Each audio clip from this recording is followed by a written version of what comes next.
নমস্কাৰ ছাৰ। শেঠ চাহেব। ছাৰ কি নাম হয় আপোনাৰ? মোৰ নাম গংগাৰাম দাস আৰু ৰাজস্থানৰ ৰাজগড় জিলাৰ নিবাসী মই। ছাৰ সন্ত ৰামপালদেৱ মহাৰাজৰ পৰা নাম দীক্ষা আপুনি কেতিয়া ল'লে? ছাৰ মই সন্ত ৰামপালদেৱ মহাৰাজৰ পৰা দীক্ষা লৈছোঁ মই 17 আগষ্ট 2012। ছাৰ সন্ত ৰামপালদেৱ মহাৰাজৰ পৰা নাম দীক্ষা লোৱাৰ আগতে কি ভক্তি সাধনা কৰিছিল? ছাৰ মই ভক্তি সাধনা কি বহুতো দেৱী দেৱতাৰ সেৱা কৰিছিলোঁ আৰু ভক্তিও কৰিছিলোঁ। হনুমান দেৱৰ ভক্তি কৰিছিলোঁ আৰু নৱৰাত্ৰিৰ পূজা পাৰ্বণ কৰিছিলোঁ। ৰামায়ণ বহুত পঢ়িছিলোঁ, গীতা ভাগৱতৰ ভজন পাঠ বহুত কৰিছোঁ আৰু ৰামদেৱৰ পূজা পাৰ্বণ আদি সকলোতে গৈছিলোঁ। তাৰপিছত ব্ৰহ্মকুমাৰী আশ্ৰমলৈ গৈছিলোঁ, 2 বছৰ থাকিলোঁ। ব্ৰহ্মকুমাৰী আশ্ৰমৰ পৰাও মই একো লাভ নাপালোঁ। তাতো তেওঁলোকে ক'লে যে সোহম ব্ৰহ্ম যদি ব্ৰহ্মই হয় তেন্তে পৰমাত্মাৰ ভক্তি কৰি কি লাভ আছে। গতিকে সেয়াও মই সেই জ্ঞানো বুজি নাপালোঁ। গতিকে তাৰ পৰা উভতি আহিলোঁ। ছাৰ তেন্তে আপুনি সন্ত ৰামপালদেৱ মহাৰাজৰ শৰণলৈ কেনেকৈ আহিল? ছাৰ শ্ৰী ৰামপালদেৱ মহাৰাজৰ শৰণত আমাৰ গাঁৱৰে এজন কৈলাশ নগৰৰ আছিল।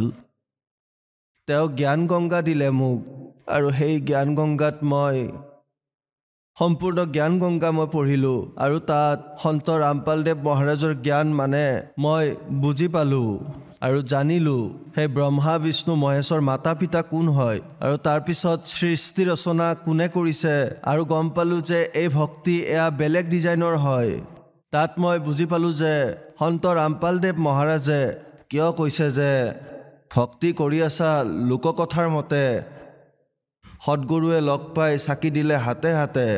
গতিকে শ্ৰী ৰামপালদেৱ মহাৰাজে এনেকুৱা চাকি দিলে যে ছাৰ যে মোৰ শৰীৰত আৰু গাঁৱত ঘৰত আৰু সকলোতে পোহৰ হ'ল।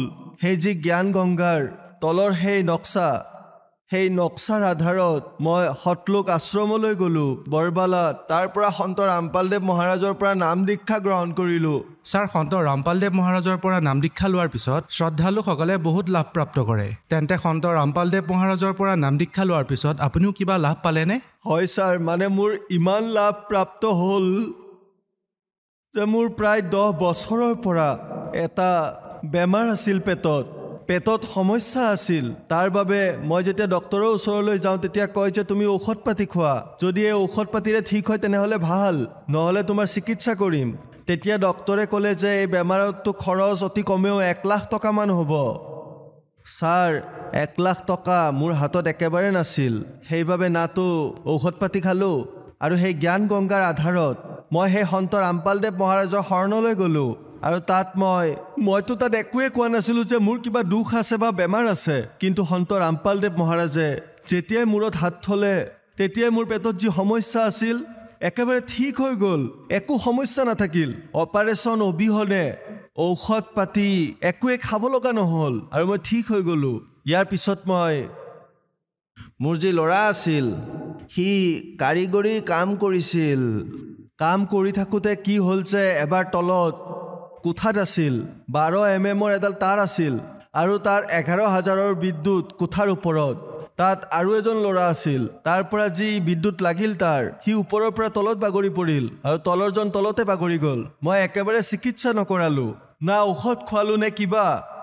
আৰু যি 11,000 ভল্টৰ যি বিদ্যুৎ আছিল তাৰ পৰা সন্ত ৰামপালদেৱ মহাৰাজে মোৰ সন্তানৰ জীৱন দান দিলে। তাৰ পিছত মোৰ পত্নীৰ ভিতৰুৱা বেমাৰ আছিল, গতিকে তেওঁকো নাম দীক্ষা দিয়ালোঁ। তাৰপিছত তাত আমি প্ৰাৰ্থনা কৰিলোঁ, গুৰুদেৱক ক'লোঁ যে গুৰুদেৱ এওঁৰ পেটত কিবা এটা সমস্যা আছে। শ্ৰী ৰামপালদেৱ মহাৰাজে ক'লে পুত্ৰী সকলো ঠিক হ'ব, ভক্তি কৰা আৰু ডক্তৰক এবাৰ দেখাবা। তাৰপিছত মই উজ্জয়নলৈ নিলোঁ, অপাৰেশ্যন হ'ল।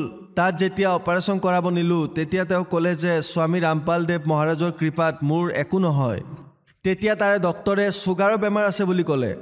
তাৰ পৰা অহাৰ পিছত তেওঁৰ 2 বছৰ হ'ল।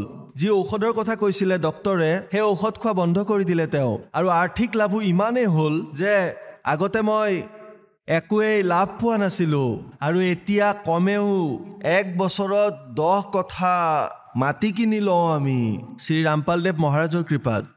ছাৰ আপুনি কি নিচাও কৰিছিল? ছাৰ মই নিচাটো ইমান কৰিছিলোঁ বহুত বেছি, নিচাও কৰিছিলোঁ, জৰ্দা বিৰিও খুব খালোঁ। আমাৰ মাটিত অতি কমেও 40ডালমান গছ মহুৱাৰ আছিল, তাৰ পৰা মদ তৈয়াৰ হয়। গতিকে সেই মদ উলিয়াই আৰু ইমান মদ খাইছিলোঁ আপুনি বিশ্বাসেই নকৰিব। ছাৰ, আপুনি কৈছে যে আপোনাৰ খেতিত মহুৱাৰ গছ আছে আৰু তাৰ পৰা মদ ওলায়, আৰু তাৰ পৰা আপুনি বহুত মদ খাইছিলে। তেন্তে সন্ত ৰামপালদেৱ মহাৰাজৰ পৰা নাম দীক্ষা লোৱাৰ পিছত আপোনাৰ মদ খোৱাটো বন্ধ হ'লনে? ছাৰ, যেতিয়াৰ পৰা সন্ত ৰামপালদেৱ মহাৰাজৰ পৰা দীক্ষা ল'লোঁ, মোৰ সকলোবোৰ নিচা আঁতৰি গ'ল আৰু সন্ত ৰামপালদেৱ মহাৰাজৰ কৃপাত আমাৰ সম্পূৰ্ণ পৰিয়াল এতিয়া সুস্থ। ছাৰ, সন্ত ৰামপালদেৱ মহাৰাজে আপোনাক এটা সুখময় জীৱন দিলে আৰু বহুত সুখ দিলে। গতিকে আপোনাক চাই থকা শ্ৰদ্ধালুসকলক আপুনি কি ক'ব? মই সন্ত ৰামপালদেৱ মহাৰাজৰ কৃপাত সুস্থ হৈছোঁ আৰু এতিয়া যিবোৰ শ্ৰদ্ধালু ভক্ত আত্মাই মোক চাই আছে, তেওঁলোকক মোৰ হাতযোৰ কৰি প্ৰাৰ্থনা যে যিমান সোনকালে পাৰে সন্ত ৰামপালদেৱ মহাৰাজৰ শৰণলৈ সোনকালে অহাৰ কৃপা কৰক। আৰু সেয়াই দাসৰ প্ৰাৰ্থনা।